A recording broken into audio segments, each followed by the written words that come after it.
సరే ఎన్డీఏ కూటమి అనేది కొద్ది రోజుల్లోనే విడిపోతుందని చెప్పంటారు, ఏం చెప్తారు? నిజంగా ఎన్డీఏ కూటమి 5 ఏళ్ళ పాటు కలిసి ఉంటుంది అంటారు? ఇక్కడ ఎంత మీరు అన్నట్లుగా విడిపోతే అందరికంటే సంతోషించే వాళ్ళు మేమే నంబర్ 1. మేము విడిపోవాలని కూడా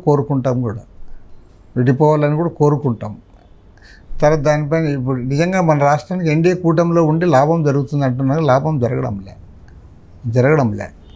నీకు విశాఖ స్టీల్ ప్లాంట్ చంద్రబాబు నాయుడు అంతకుముందు గట్టిగా మాట్లాడాడు, పోలవరం ప్రాజెక్ట్ అప్పుడు చేశాడు.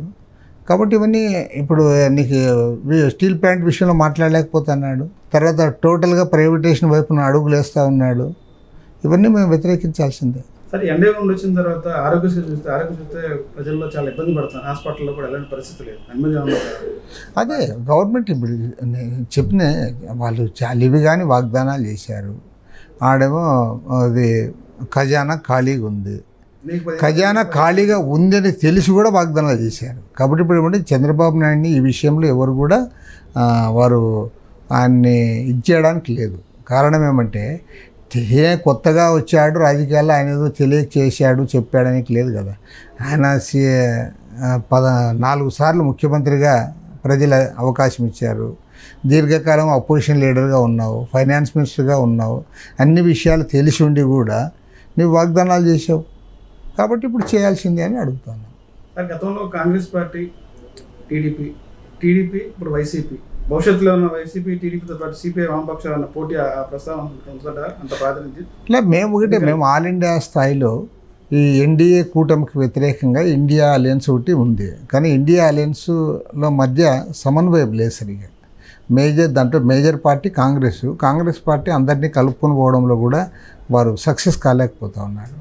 కాబట్టి ఏమంటే ఇవాళ జాతీయ స్థాయిలో ఎన్డీఏకి ప్రత్యేకించి బీజేపీకి వ్యతిరేకంగా కలిసి వచ్చే శక్తులతో కలుసుకోవడానికి అవకాశం ఉంటుంది. అవి ఏ శక్తులు కలుస్తాయి, ఎవరు కలవరు, ఏ పార్టీ కలుస్తుంది అనేది అది మెటీరియల్. బట్ ఇక మేము బీజేపీకి వ్యతిరేకంగా కలిసి వచ్చే పార్టీలతో మేము ఎప్పుడైనా సరే చేతులు కలపడానికి సిద్ధంగా ఉంటాం. రాష్ట్రంలో లాండ్ ఎలా ఉంది సార్ గతానికి ఇప్పుడు పోల్చుకుంటే? గత 5 ఏళ్ల కాలం ఎలా ఉంది, ఇప్పుడు ఎన్డీ వచ్చిన తర్వాత 7 ఏళ్ల కాలం ఎలా ఉంది? గతంలో ఏదన్నా ఎవరైనా మాట్లాడితే బహిరంగ మాట్లాడినా అక్రమ కేసులు పెట్టేవాళ్ళు ఇబ్బంది పడ్డారు. మా పక్షాలు మీరు కూడా చాలా ఇబ్బంది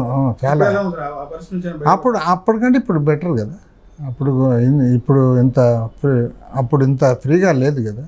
అప్పుడు ప్రతిదానికి అయిన దానికి కాని దానికి పోలీసులు రావడము, గృహ నిర్బంధం చేయడం, బయటికి రాకూడదు అనడం, ప్రతి చిన్నదానికి కూడా అదేంటో అది పెద్ద ఫ్యాషన్ అయిపోయింది. అప్పుడు పోలీసులకి ఏం పనే లేనట్లు.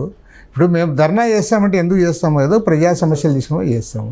పొద్దున్నే మా ఇంటికి 6 గంటలకే పోలీసులు వచ్చేవాళ్ళు. కొంచెం మీరు పోకూడదు సార్. ఎందుకు పోకూడదు అంటే వాళ్ళ దగ్గర ఏం ఆన్సర్ లేదు. ఎందుకు పోకూడదు? ఇప్పుడు మేము ఎందుకు పోతున్నాము, ఉదాహరణకి టిట్కో గృహాలు అన్నాము. టిట్కో గృహాలు దానికి పోతే నీకేమి ఇబ్బంది? తర్వాత ఏదో హౌస్ సైట్స్ కావాలంటాం అనుకో, లేదంటే ఇంకోటి ల్యాండ్ ఇష్యూ ఉండొచ్చు, లేదా ప్రైస్ రైజ్ ఇష్యూ ఉంటుంది. ప్రతి దానికి అయిన దానికి కాని దానికి గృహ నిర్బంధాలు చేయడము, కేసులు పెట్టడము, అవి ఒక పెద్ద హెరాస్మెంట్ చేశాము. మరి కేసులన్నీ కూడా విత్డ్రా చేయాలని చెప్పి ఈ గవర్నమెంట్ కూడా మేము రిప్రజెంట్ చేసాము. మరి చంద్రబాబు నాయుడు గారు 6 నెలలైనా సరే ఇంతవరకు చేయలే. మరి చేయాలి ఆయన. గతంలో ఇదే చంద్రబాబు ప్రభుత్వంలో సిపిఐ కానీ వామపక్షాలు కానీ విద్యుత్ ఛార్జీలు మీద అనేక ఉద్యమాలు చేశారు, లాఠీ ఛార్జీలు కూడా తిన్నారు. కానీ ఇప్పుడే ఇదే ఎన్డీఏ గవర్నమెంట్లో విద్యుత్ ఛార్జీలు పెరిగింది, కానీ సిపిఐ పోరాటం అక్కడ కనిపించట్లేదు. ఇప్పుడు విద్యుత్ ఛార్జీలు పెంచినప్పుడు మేము అన్ని చోట్ల దాన్ని వ్యతిరేకించాము. రేపు మళ్ళీ 7వ తేదీ నాడు విజయవాడలో, 10వ తేదీ నాడు కర్నూలులో పెట్టారు. కాబట్టి మేము సిపిఎం ఆల్రెడీ మేము ఇద్దరు డిస్కస్ చేసుకున్నాం. ఇతర వామపక్షాలతో కూడా ఇవాళ సంప్రదిస్తూ ఉన్నాం. రేపు 7వ తేదీ మళ్ళీ దానికి ప్రొటెస్ట్ మాదంతా ఉంటుంది. ఎందుకంటే అబ్నార్మల్గా పెంచారు.